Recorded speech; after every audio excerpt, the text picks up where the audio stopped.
that the Strait of Hormuz, the security at a time, will remain safe, citing the strong presence of the U.S. Navy ships in the region, where Trump has now warned that any attempt to disrupt the vital shipping route would be met with a strong response from the United States.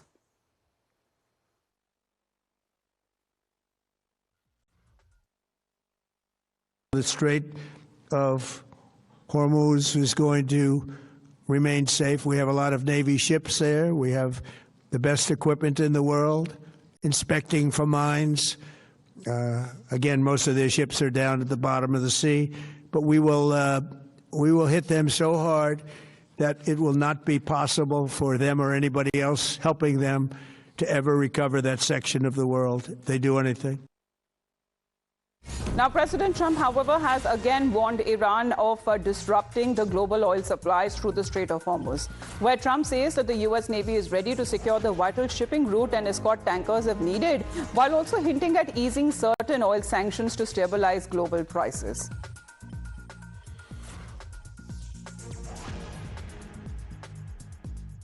Continue Operation Epic Fury. We're also focused on keeping energy and oil flowing to the world, and I will not allow a terrorist regime to hold the world hostage and attempt to stop the globe's oil supply. And if Iran does anything to do that, they'll get hit at a much, much harder level. I will take out those targets that were easy and that I mentioned just before. We'll take them out so quickly, they'll never be able to recover, ever.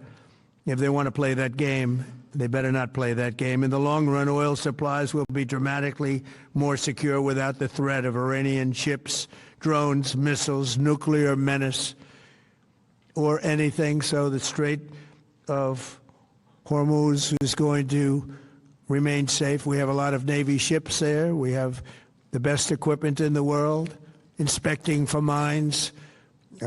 Again, most of their ships are down at the bottom of the sea, but we will hit them so hard that it will not be possible for them or anybody else helping them to ever recover that section of the world if they do anything. In recent years, the regime and its terror proxies have launched attacks on hundreds of commercial vessels. We're putting an end to all of this threat once and for all, and the result will be lower oil prices, oil and gas prices for American families. We've done that. We've done it. We brought it very low. This was just an excursion into something that had to be done. Well, Srinjoy, is there a possibility of the Strait of Hormuz to be taken over by the U.S.? Because President Trump says that Iran will be hit 20 times harder if they do anything that stops the flow of oil within the Strait of Hormuz. What he's saying is that there are enough U.S. Navy ships, there are enough minesweepers, so even if they mine the Straits of Hormuz, he'll find a way to ensure that there is no problem in the supply of oil or the movement of oil tankers. Now, this is exactly the opposite of what the Iranians are saying. Iranians are saying that, look, if there are any oil tankers in the area, cross in the Straits of Hormuz, we will take action. We will probably use drones, we will probably use anti-ship missiles, we'll probably use shore batteries or whatever they have. So the point is that in the long run, what is America going to do? President Trump said, we will hit them so hard, harder than we've hit them already.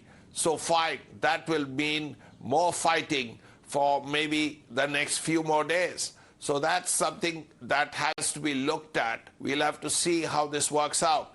One, whether more tankers are going to be hit by the Iranians. Yes. Two, whether the Trump's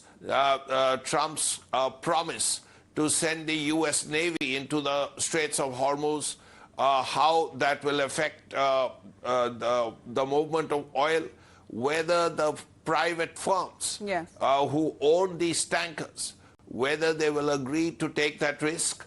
All these things are now up in the air. At the end of the day, There are private firms. Who are the ones who are going to take that risk?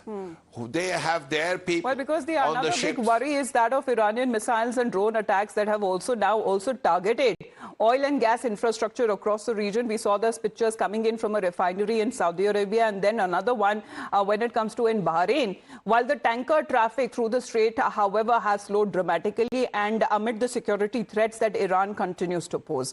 As Srinjoy continues to be with us, we talk about the concern that has now entered its second week in the Middle East and the global fallout, because Israel here maintains that the end goal is actually to eliminate the regime, and claiming that this will ensure long-term stability in the region and in the oil markets. Listen in to what Israeli minister told Group Editor-in-Chief Navika Kumar in this exclusive conversation.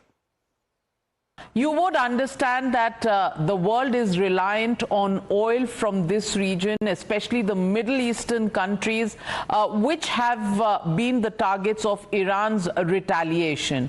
Many oil refineries have been impacted in this conflict. I want to ask you, where does this really go? The world markets are trembling at this point of time. How do you see the ripple impacts on global economies, especially in the region, and the oil economies, which the whole world is so dependent upon?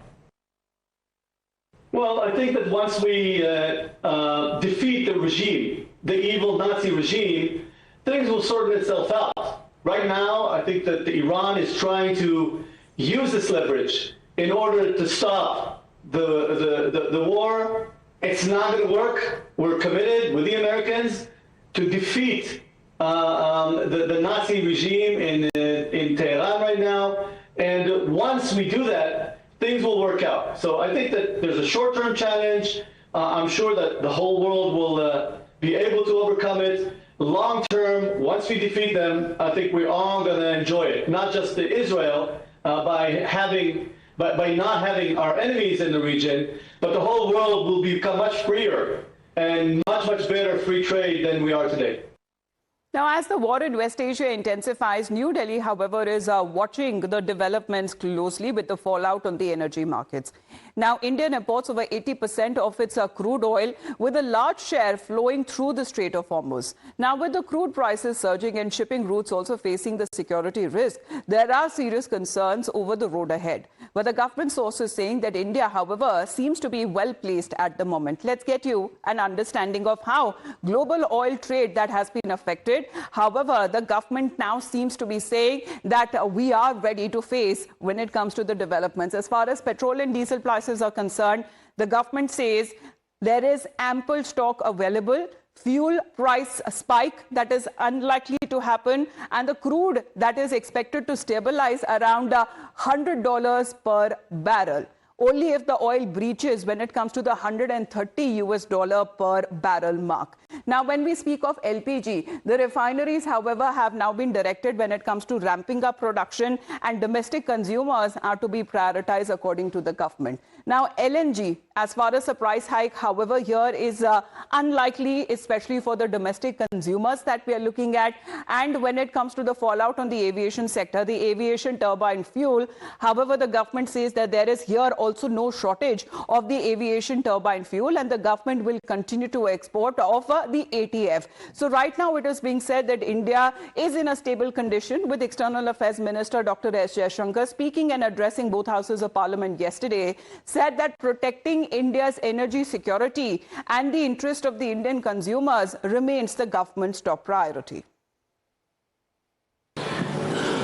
Honorable Chairman, sir, in view of the implications of this conflict for our energy security, I also seek to address that particular concern.